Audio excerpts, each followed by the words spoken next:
Every day you leave the house, your cat is alone in there for hours. And almost every owner pictures the same thing. Cat finds a spot, sleeps, waits for you to come back. That's the story most people tell themselves. But the cameras told a different one. When researchers actually started recording what cats do the second that door closes, the results were weird enough that I had to go back and read it a second time. Not shocking in a bad way, just not what I expected at all. And one thing in particular changed how I think about the moment I come home every day. Let's go through what actually happens. Your cat already knew. Before we even get to what happens after you leave, there's something that happens before, and most people completely miss it. Your cat knew you were leaving before you touched the door handle. Cats learn routines faster than most people give them credit for. Not in a vague general way, but your specific routine. The shoes going on, the bag being picked up, the way you move around the kitchen when you're getting ready to go somewhere. Cats are pattern readers, and they've been watching you do this sequence so many times that by the time you actually reach the door, they already know what's coming. I noticed this with my own cat a while back. She starts sitting in the hallway when I'm getting ready, not asking for anything, not meowing, just sitting there watching. I used to think it was sweet. Then I realized she wasn't waiting for me to stay. She was just watching the routine play out because she already knew how it ended. There's something about that which is kind of hard to shake once you see it. And it goes further than just recognizing the sequence. Cats pick up on really specific things, like the sound of a particular bag zipper, or the specific shoes you wear to work versus the ones you wear when you're just going out briefly. Some owners report their cat reacting differently depending on which jacket they put on, which means your cat isn't just learning that you're leaving. It's learning whether you're leaving for a long time or a short one. It's making predictions based on your jacket. Research confirms this. Cats show behavioral changes before the owner leaves, not just after. The processing happens earlier than most people think. By the time the door closes, your cat has already adjusted to what's coming. The moment you actually leave is almost anticlimactic at that point. The cameras. Okay, so here's where it gets interesting. A project fitted 50 cats with small cameras on their collars to capture what they actually do when left alone. The assumption going in, for most owners, was that their cats basically sleep the whole time, maybe eat a little. Wait, that's not what the footage showed. The second the house gets quiet, cats start moving, and specifically, they start going places they don't go when you're there. High shelves, the top of wardrobes, roofs that usually don't interest them, spots behind furniture that they apparently know about but never visit while you're home. Your cat has a whole secondary relationship with your house, one that only exists when you're not in it. Think about that for a second. Your cat lives in two different versions of your home.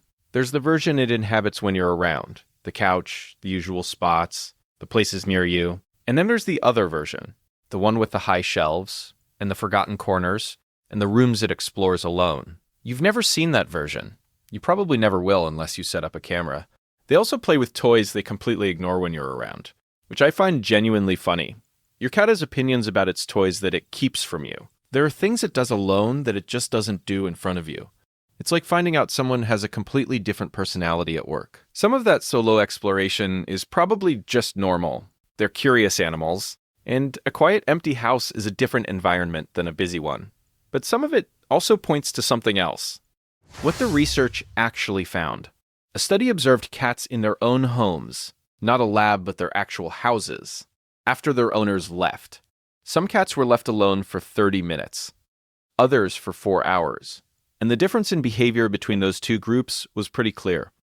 The cats left alone longer rested more, not in a relaxed, contented way, but in a way researchers associated with managing time, using stillness as a strategy to get through it. They also stretched significantly more when the owner came back after 4 hours, which makes sense if they'd been lying still for a long time trying to make the hours pass. Now here's the part I want to be honest about, because I think it's easy to overstate this. Not every cat responds the same way. Some cats are genuinely fine alone. Some have a pretty high tolerance for solitude, and really do just sleep contentedly, and wake up when you get home without much going on in between. Cats are individuals, and personality matters a lot here.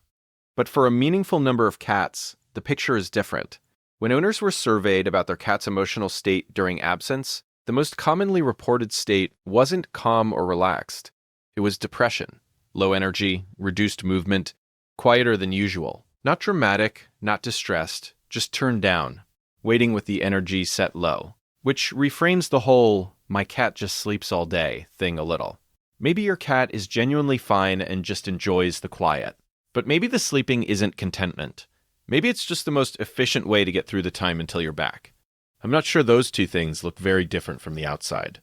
The scent thing, this is the one that changed how I think about certain cat behaviors. And I want to explain it properly, because the surface version of it sounds strange. When some cats are stressed during a long absence, they go and find their owner's belongings. A hoodie left on a chair, the owner's side of the bed, worn clothing on the floor. And they don't just sniff it, they stay there, sometimes for a long time.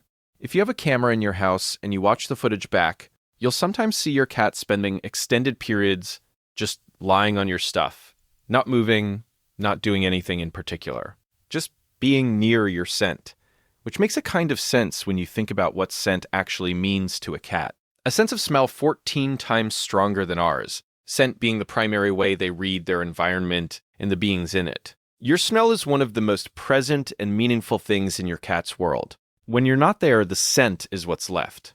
And then there's the behavior that owners almost always misread completely. When a cat urinates on its owner's clothing or bedding while they're away, the instinct is to read it as spite, punishment for leaving, the cat being difficult or vindictive.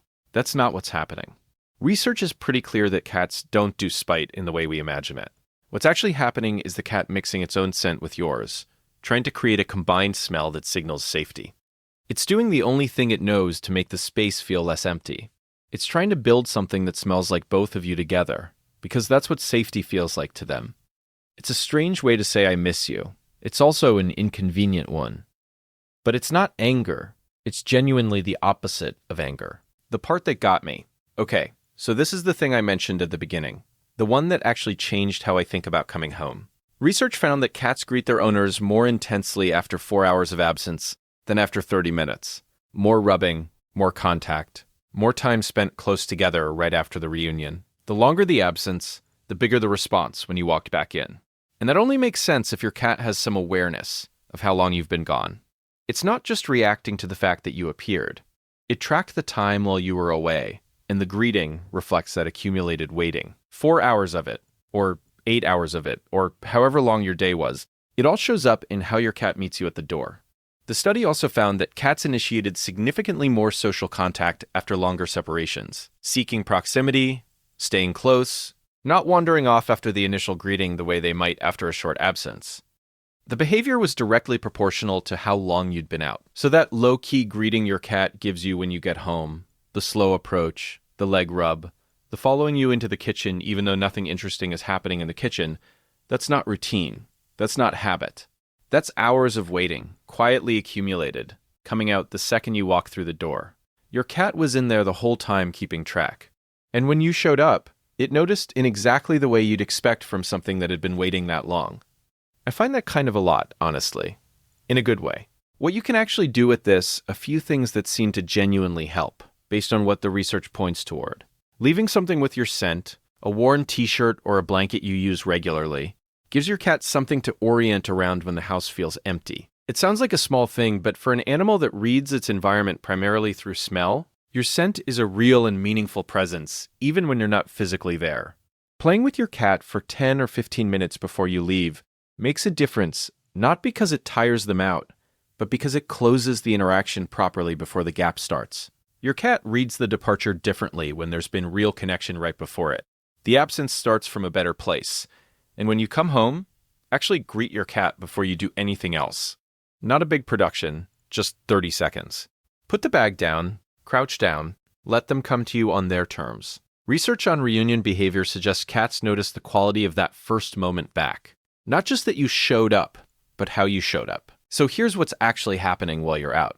Your cat read your leaving routine and knew before you left. It explored the private version of your house that it keeps. For when you're not there, the high shelves, the forgotten corners, the toys it only plays with alone. It rested more the longer you were gone. Not out of contentment, but because that's how it got through the time. It found your scent and stayed near it. And it tracked how long you were away, right up until the moment you walked back in. Some cats handle all of this completely fine. Some really don't care that much, and that's genuinely true. Not every cat is sitting there pining. But for a lot of them, your absence is something they feel and manage and wait out. And your return is something they've been building toward, quietly, the whole time you were gone. Your cat is probably home right now doing exactly this. If this gave you a different way of thinking about your cat, subscribe. More of this coming, and I'll see you in the next one.